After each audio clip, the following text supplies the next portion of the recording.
Hello students, I welcome you on the platform of MCQ and Engineers Hub। जैसे कि आपको पता है MCQ आपको प्रोवाइड कर रहा है गेट 2015 के क्वेश्चंस के वीडियो सॉल्यूशंस। उसी की सीरीज में मैं तरुण सचदेवा आज लेकर के आया हूं गेट 2015 के मैकेनिकल सब्जेक्ट से एक इंडस्ट्रियल इंजीनियरिंग के कुछ क्वेश्चंस जो कि आज हम डिस्कस करने वाले हैं। इससे पहले हम कई और सब्जेक्ट्स के क्वेश्चंस को डिस्कस कर चुके हैं। उनको देखने के लिए आप हमारे YouTube चैनल पर इस सीरीज में देख सकते हैं PYQ of 2015।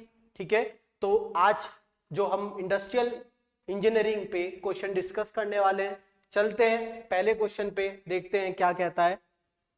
Sales data of a product is given in the following table. एक सेल्स डेटा दिया है डिफरेंट मंथ्स का और पूछा है regarding forecast for the month of June. मई तक दिया है जून की forecast. Which one of the following statement is true. इसने पूछा है इनमें से कौन सी स्टेटमेंट ट्रू रहेगी for the month regarding the forecast of June. ठीक है, पहली स्टेटमेंट है moving average will forecast a higher value of compared regression. Okay, और forecast for moving average will forecast higher value compared to regression।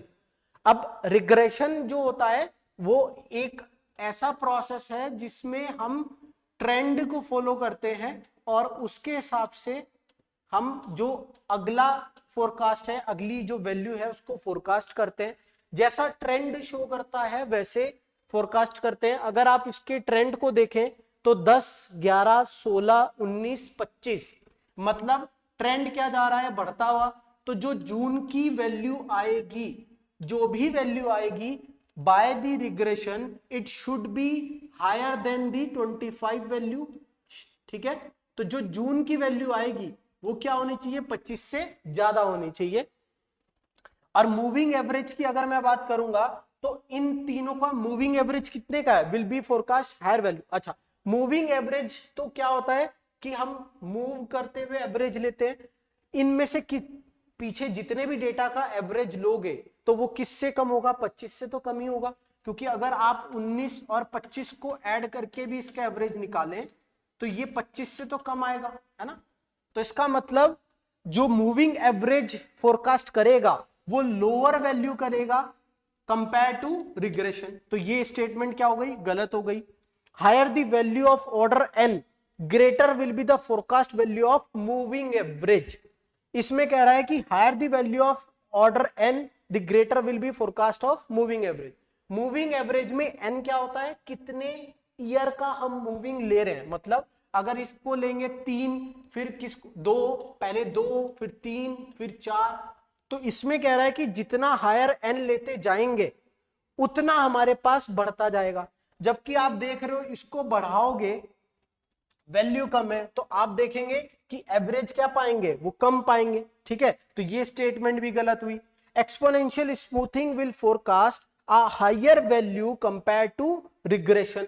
Again this exponential smoothing method में जो हम forecast करते हैं i+1 का, वो प्रीवियस फोरकास्ट प्लस एक alpha value होती है जो कि क्या होती है, 1 से कम होती है ना, 1 से कम होती है। इनटू इसमें क्या आता है, डिफरेंस, जो कि डिमांड डेटा, डिमांड माइनस जिससे पहले डिमांड होगी माइनस फोरकास्ट वैल्यू आएगी। ठीक है, तो ये वैल्यू भी जो आएगी हमें किस तरह से पता चलेगा, ये आई मतलब पिछले, उससे पहले वाले के लिए। तो ये स्टेटमेंट भी गलत हुई कि exponential smoothing will forecast higher value compare to regression, क्योंकि रिग्रेशन हमें पता है 25 से ज्यादा ही देने वाला। ठीक है, अब regression will forecast a higher value compare to moving average, जो कि हमने यहां पे निकाला ही था, है ना, कि 25 से ज्यादा देगा कौन, रिग्रेशन, और जो मूविंग एवरेज है वो क्या देगा आपको, वैल्यू कम देगा 25 से। तो दिस स्टेटमेंट इज राइट। आपका ऑप्शन डी जो है वो सही हो जाएगा। आप देख सकते हो एक क्वेश्चन से उसने सारे मेथड को पूछ लिया। ठीक है, और सिंपल क्वेश्चन है, regression will forecast a higher value compare to the moving average method. ठीक है, तो ध्यान रखेंगे कि रिग्रेशन जो है वो बस एक ट्रेंड को फॉलो करता है। ये कॉन्सेप्ट अगर पता है तो आप बता सकते हो कि इसमें एग्जैक्ट वैल्यू आपको नहीं पता हो सकती, 25 निकालने की जरूरत नहीं कि 25 से ज्यादा कितनी होगी, लेकिन 25 से ज्यादा ही होगी ये कह सकते हैं। ठीक है, तो इस तरह से आप इसको सॉल्व कर सकते हैं। ठीक है, चलें नेक्स्ट क्वेश्चन पे। चलिए, for a canteen the actual demand for disposable cup was 500 unit in January, 600 unit in February. The forecasted for the month of January was this. जनवरी का फोरकास्ट दिया है, forecast for the month of March पूछा है, smoothing constant दिया है।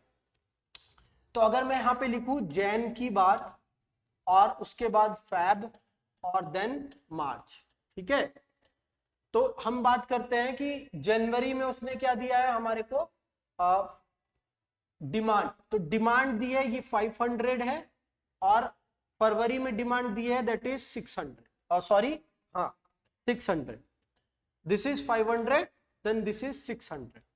ठीक, इसको इस तरह से लिखेंगे तो ज्यादा बेटर रहेगा। एक मिनट,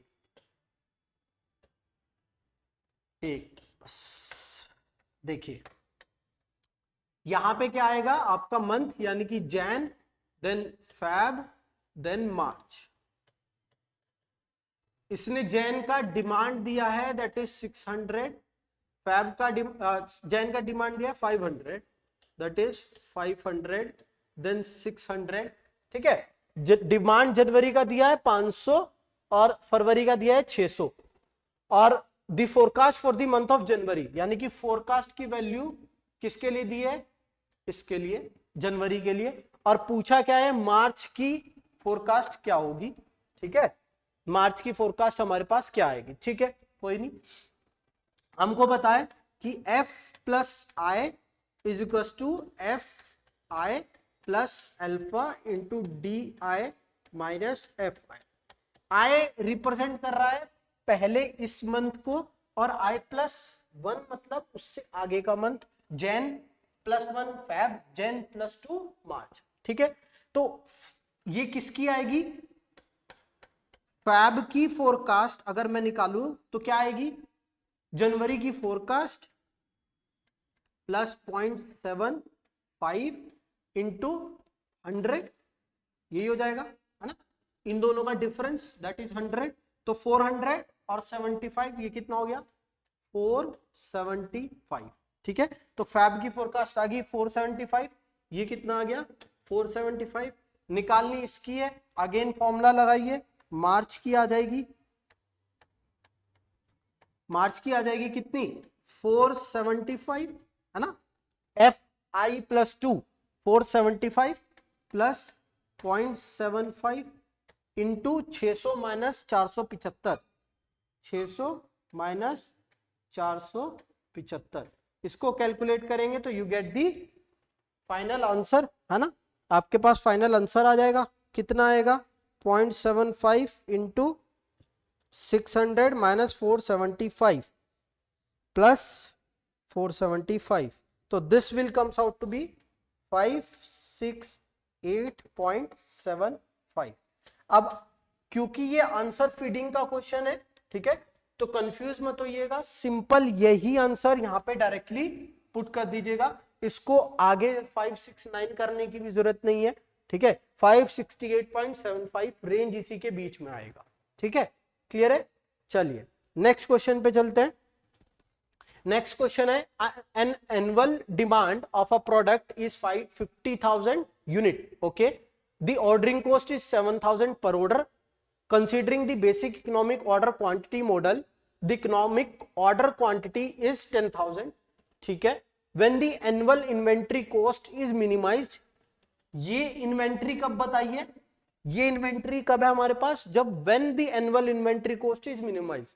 एनुअल इन्वेंट्री कॉस्ट कब मिनिमाइज होती है, जब हम EOQ मॉडल लगाते हैं, है ना, EOQ economic order quantity model. ठीक है, the annual inventory holding cost पूछा है, इस टाइम पे इन्वेंट्री होल्डिंग कॉस्ट क्या होगा, तो आपको पता है इन्वेंट्री होल्डिंग कॉस्ट, अगर मैं बात करूं होल्डिंग कॉस्ट की बात करें तो होल्डिंग कॉस्ट क्या होता है, that is the average number of order, average number of item stored for particular annual, मतलब कितने ऑर्डर उन्होंने होल्ड किए, एवरेज इनटू CH, ये क्या है, holding cost for 1 unit per year, पर टाइम मतलब, है ना, जो भी ईयर दिया हो तो ईयर, मंथ दिया हो तो मंथ, एनुअल की बात हो रही है तो ईयर, ठीक है।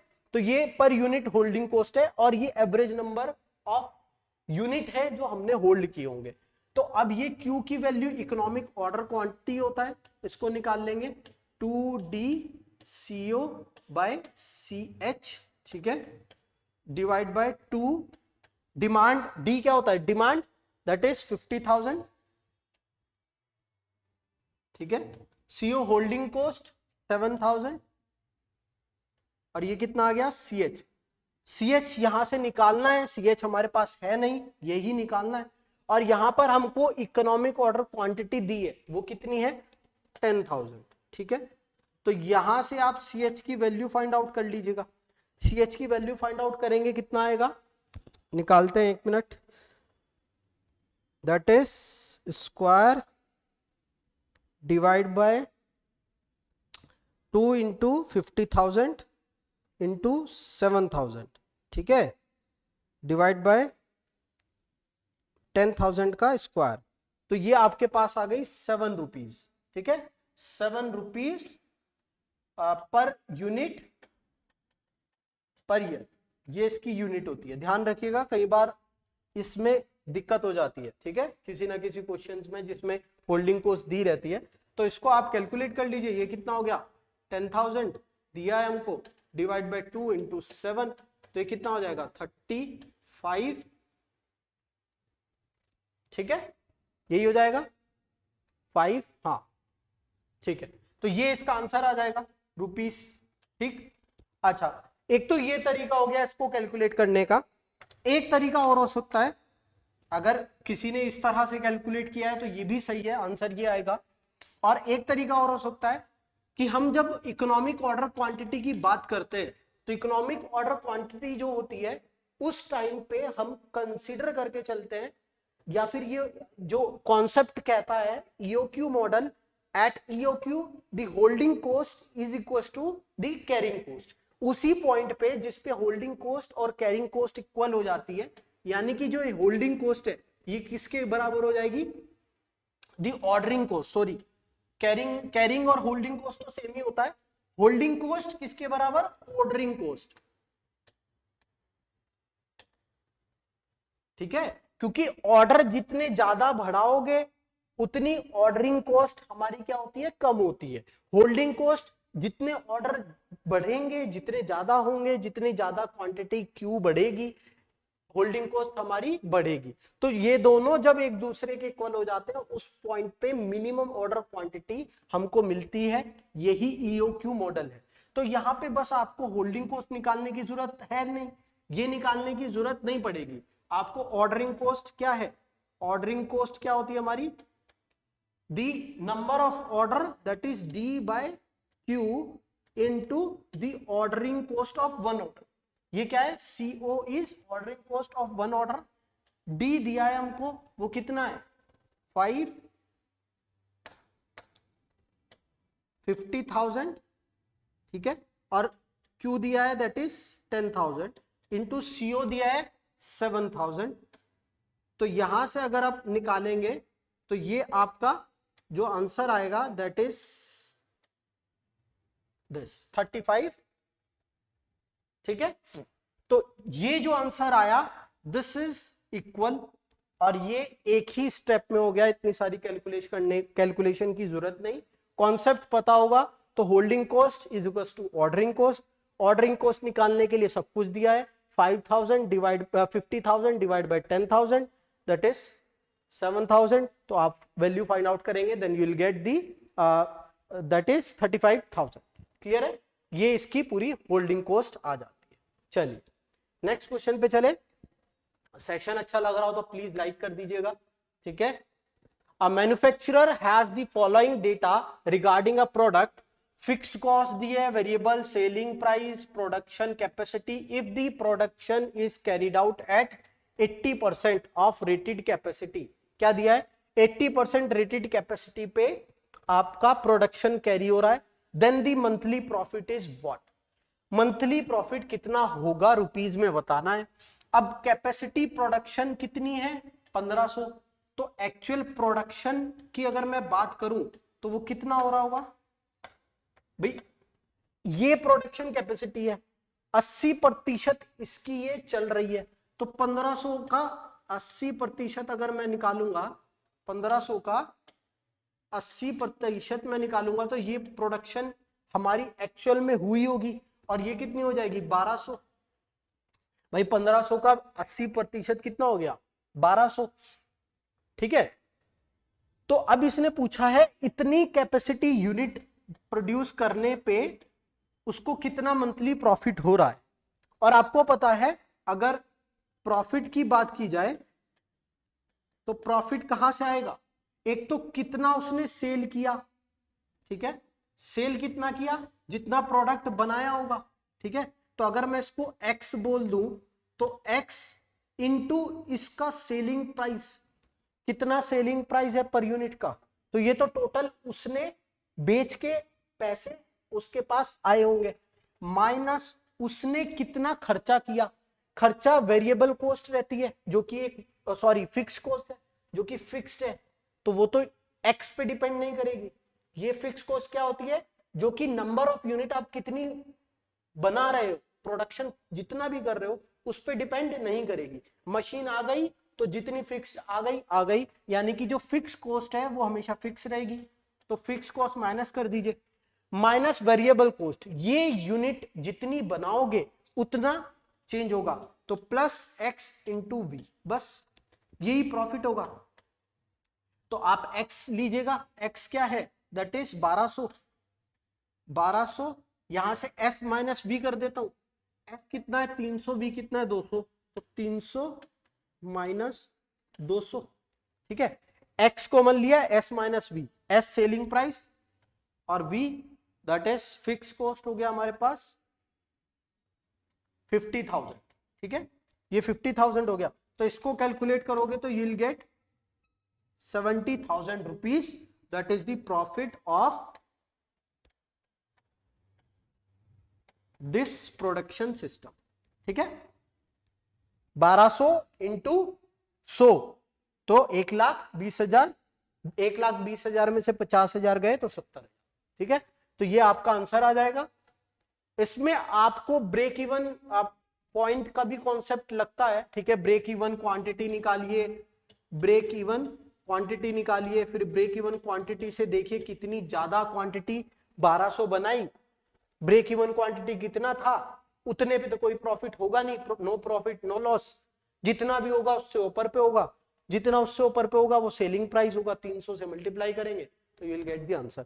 तो सेम ही आएगा, इससे भी सेम ही आएगा। अगर किसी को break even quantity, break even point का नहीं पता है, देन यू कैन सिंपली एक सिंपल अंडरस्टैंडिंग से आप बता सकते हो दैट इज प्रॉफिट, कि कितना उसके पास पैसा बेचने पे आया और कितना उसने लगाया, तो वो उसका प्रॉफिट होगा, ठीक है। चलिए नेक्स्ट क्वेश्चन पे आ जाइए। Annual requirement of a rivets at a ship manufacturing company is 200 kg. The rivet are shipped in a unit of 1 kg costing rupees 25 each. It cost 100 to order an order and annual cost of carrying is annual order cost of 1 unit 9% of its purchase price. इसके purchase price की holding cost दी है। The cycle length of order in days, मतलब कितने दिन में वो order place करता है ये उसको बताना है, ठीक है। तो यहां पे सबसे पहले इकोनॉमिक ऑर्डर क्वांटिटी निकालेंगे, तो वो कितना होगा 2DCO और डिवाइड बाय CH। यहां पे आप रखिएगा जरा, 2D कितना दिया है 2000 इंटू CO कितना दिया है दैट इज 100 रुपीज, ठीक है, अपॉन CH 25 रुपए का 9%, 25 रुपए का 9%। तो ये क्या आ जाएगा आपके पास? इकोनॉमिक ऑर्डर क्वांटिटी आ जाएगी, ठीक है। इसको कैलकुलेट करेंगे तो 2 into 2000 into 100 that is 2 into 2000 into 100 divide by 25 into 0.09, ठीक है। तो ये आपके पास आ गया रूट इसका 177.7, ठीक है। दैट इज 133 है ना, यही आ जाएगा, ठीक। 2 इंटू 1000 डिवाइड बाय, एक बार चेक कर लेते हैं, 25 इंटू 0.09, ठीक है, ये हो गया, और दैट इज रूट 1,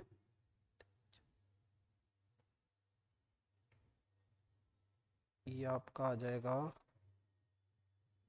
नहीं 4, ये एक बार करेक्ट कर लीजिए, ये आपका आएगा 421.63 यूनिट, ठीक है, यूनिट केजी में ही आएगी। तो ये आपकी इकोनॉमिक ऑर्डर क्वांटिटी आ जाएगी। अगर आपको क्या निकालना है, cycle length of order in month, sorry in days निकालना है, तो इन डेज क्या होता है, साइकिल लेंथ क्या होती है, Q बाई डी, ठीक है, साइकिल लेंथ क्या होती है, Q बाई डी। अगर नंबर ऑफ ऑर्डर निकालने हैं, ये किसके इक्वल होता है, 1 अपॉन, भाई कितने ऑर्डर उसने किए, तो वो नंबर ऑफ ऑर्डर का अपोजिट। तो यहां पे आप देखेंगे ये एनुअल में है, इसको इंटू 365 कर देंगे डेज के लिए, तो यहाँ पे 421.63 इंटू 365 डेज डिवाइड बाय 2000, ठीक है, ये आपका फाइनल आंसर आ जाएगा। एक मिनट, तो ये हो गया 421.63 इंटू 365 डिवाइड बाय 2000। एक मिनट, कुछ गलत हुआ है, 2 इंटू 2000 इंटू 100 रूट ऑफ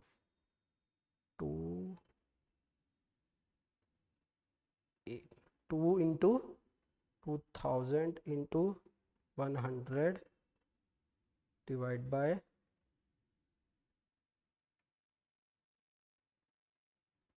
9, ये वैल्यू गलत आ रहा है, ठीक है,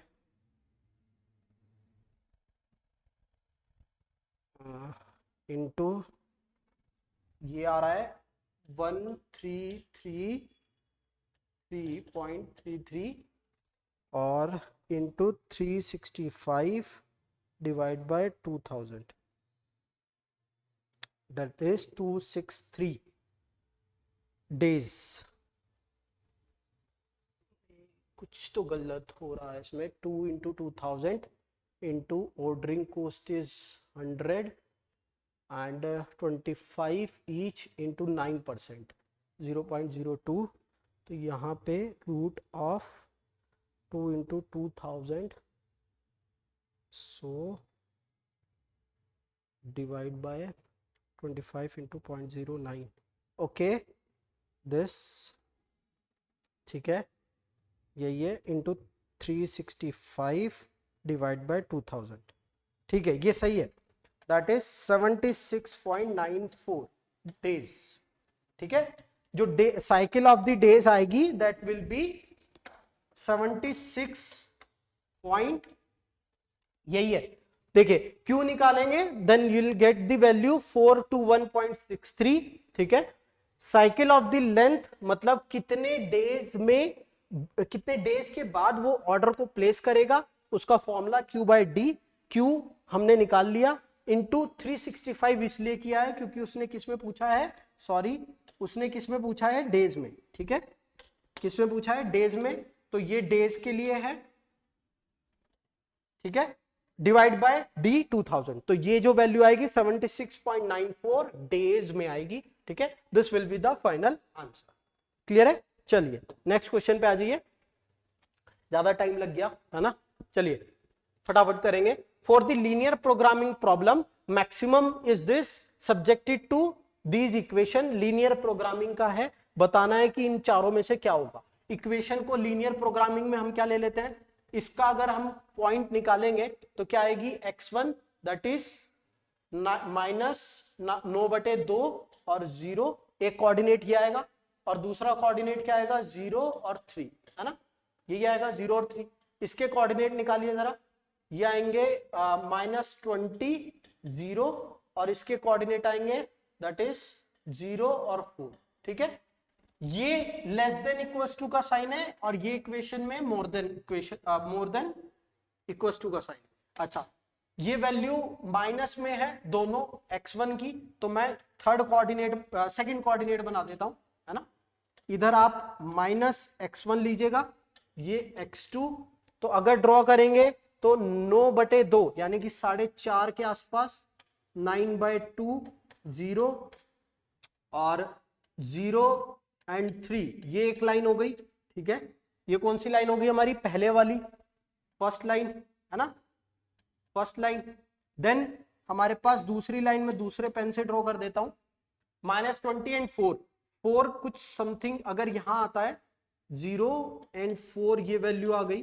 ठीक है, और बात करें, ये 4 हो गया, ठीक, और 20 समथिंग बहुत दूर जाएगा तो मैं यहां कुछ ले रहा हूं, -20 and this equation like be this. ठीक है, ये दूसरी इक्वेशन होगी। अब एरिया चेक करना है, कौन सा एरिया है, ये लेस देन है तो इसके लिए फर्स्ट लाइन के लिए एरिया ये वाला रहेगा, है ना, और सेकंड लाइन के लिए हमारा एरिया कौन सा रहेगा, अबव है तो ये वाला एरिया रहेगा। ठीक है, तो बाउंडेड रीजन मिला क्या, कोई भी बाउंडेड रीजन नहीं है, तो सॉल्यूशन क्या होगा, अनबाउंडेड, है ना, क्या रहेगा, unbounded. Option A is correct, simple है, वो ऊपर की तरफ है, ये नीचे की तरफ है, एरिया बाउंडेड मिला नहीं, तो इसका मतलब सॉल्यूशन क्या है, unbounded solution. Following data refer to, next question पे आ जाते हैं, the activities of a project where nodes refer start, node 5 refer to end, है ना, मतलब 1 जो है वो एक्टिविटी फर्स्ट का स्टार्ट और 5 जो है वो लास्ट का एंड बता रहा है। ड्यूरेशन दिया है, क्रिटिकल पाथ बताना है। क्रिटिकल पाथ बताना है तो आपको सबसे पहले क्या ड्रॉ करना पड़ेगा, इस प्रोजेक्ट का फ्लो चार्ट बनाना पड़ेगा। तो 1 से 2, अगर मैं 1 से 2 बनाऊं तो ये 1 से 2 अपना हो गया।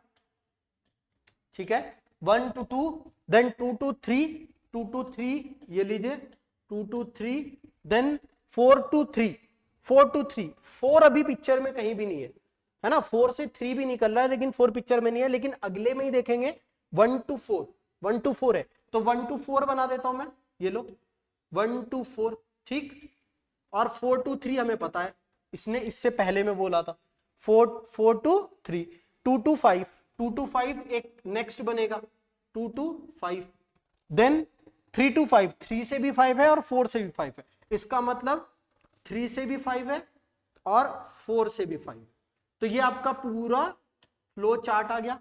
ठीक है, अब टाइम मेंशन कर दीजिए, 1 to 2 क्या है, मैं दूसरे पेन से मेंशन कर देता हूं, 1 to 2 2, 2 to 3 1 और 4 to 3 3, ठीक है, 4 to 3 3, और उसके बाद आ जाइए 1 to 4, 1 to 4 is again 3, 2 to 5, 2 to 5 is 3, ये भी 3, 3 to 5 इज 2, ये 2, और 4 to 5 इज 4। ठीक है, बस पाथ कितने, एक ये पाथ है, एक ये पाथ है, एक ये पाथ है और एक ये पाथ है, तो इसमें से 4 ही ऑप्शन दिए हैं, अपन को बताने हैं कि कौन सा क्रिटिकल है। क्रिटिकल पाथ के अलोंग जो टाइम एस्टिमेट होगा वो क्या होगा, मैक्सिमम होगा, उसी को क्रिटिकल पाथ बोलते हैं, है ना, जिसके अलोंग टाइम सबसे ज्यादा लगे। अब टाइम चेक कर लीजिए, 3 और 3 6 और 7 8, है ना, 3 3 6 और 1 7 8, 1 4 3 5 के अलोंग कितना लगा, 3 और 3 6 और 7 8, 3 और 4 7, यानी कि 1 4 5 के अलोंग कितना लगा, 4 और 3 7।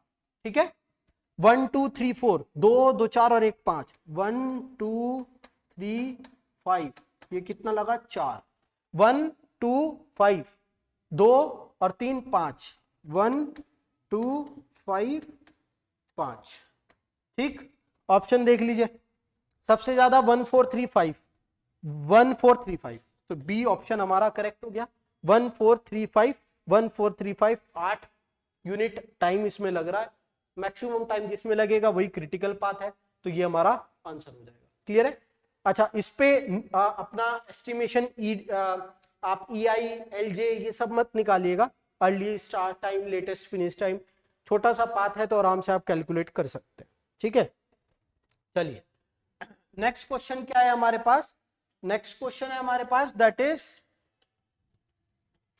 नेक्स्ट क्वेश्चन हमसे कहता है कि among the following, among the four normal distribution with probability density function as shown below, which one has the lowest, what, lowest variation, lowest variance, what, lowest variance, variance सबसे कम किसका होगा?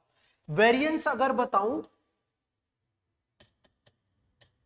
Variance क्या होता है? वेरिएंस बेसिकली होता है कि कितना फैलाव है, कितना फैलाव है मीन वैल्यू के अगेंस्ट।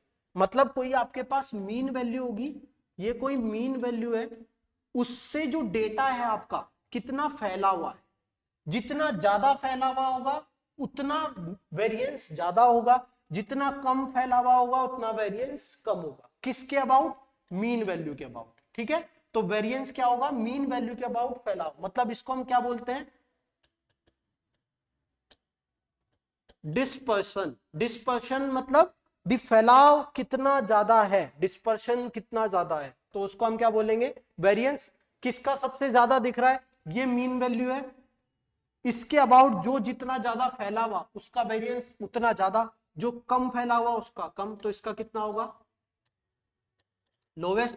सारे डेटा पॉइंट क्या है? मीन वैल्यू के आसपास ही है, मीन वैल्यू ये है, मीन वैल्यू के आसपास ही सब डेटा पॉइंट है, तो इसका मतलब हमारा फोर्थ ग्राफ जो है उसका जो वेरिएंस है वो सबसे कम होगा। क्लियर है? बस ध्यान रखिएगा, वेरिएंस मतलब मीन वैल्यू से कितना ज्यादा डेटा अलग दूर दूर है। ठीक है, उसको वेरिएंस बोलते हैं। In the notation, next question पे, इन दी नोटेशन दिया है ABCD for summarising the characteristic of queueing system. Queueing system को हम इससे रिप्रेजेंट करते हैं। ठीक है, A B C then D E और F। A क्या रिप्रेजेंट करता है? ये आपका जो प्रोबेबिलिटी डिस्ट्रीब्यूशन,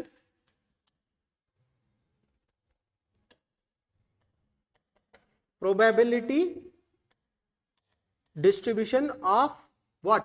अराइविंग। ठीक है, जो अराइविंग है उसका प्रोबेबिलिटी, ये किसका? सर्विस टाइम का डिस्ट्रीब्यूशन रिप्रेजेंट करता है। ये number of server, number of server कितने आपके पास, ये C वैल्यू उसको रिप्रेजेंट करती है।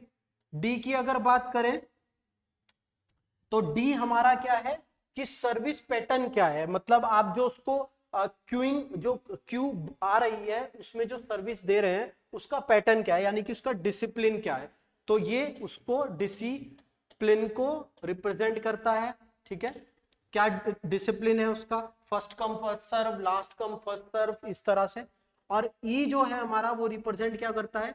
E रिप्रेजेंट करता है कि हमारी जो maximum number of allowed in this system, मतलब कितने सिस्टम के अंदर अलाउड है। ठीक है, वो कस्टमर रिप्रेजेंट करते हैं, तो maximum number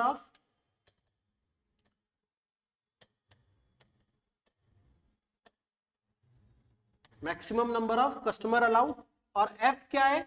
that is the कितनी आपकी कॉलिंग सोर्सेज है। ठीक है, कॉलिंग पॉपुलेशन है, कॉलिंग सोर्स है। ठीक, तो अब इसने क्या पूछा है कि इसमें B और D किसको रिप्रेजेंट कर रहे हैं? बी और डी किसको रिप्रेजेंट कर रहा है? बी रिप्रेजेंट कर रहा है सर्विस टाइम को और डी रिप्रेजेंट कर रहा है डिसिप्लिन को। किसको? डिसिप्लिन को। मतलब क्या? जो कि first come first serve, last come last serve, उस तरह से होता है। तो service time, distribution and queuing discipline, first option ही आपका करेक्ट ऑप्शन हो जाएगा। बी किसको? सर्विस टाइम को, और डी किसको? क्यूइंग डिसिप्लिन को। क्लियर है? क्लियर है? चलिए, तो आज के लिए इतने ही क्वेश्चन रखते हैं, ठीक है? हाँ, कंप्लीट हो गए। चलिए, तो अगर सेशन आपको पसंद आ रहा हो, अगर वीडियोस जो कंटेंट हम आपको दे रहे हैं, जो वीडियोस जिस तरह से आपको प्रोवाइड कर रहे हैं, अगर वो अच्छा लग रहा हो तो प्लीज लाइक करिएगा, शेयर करिएगा, ठीक है? सब्सक्राइब करिएगा, हमारे चैनल को सपोर्ट करिएगा, सो दैट हम आपको इसी तरीके का मेहनत करके और अच्छा कंटेंट और अच्छे से प्रेजेंट कर सके, ठीक है? Thank you for watching this. Will meet you again, दोबारा किसी और सब्जेक्ट के क्वेश्चंस को लेकर के आपसे मिलेंगे, डिस्कस करेंगे। तब तक के लिए आप अपना ख्याल रखिएगा। Bye bye. Thank you very much. Bye bye.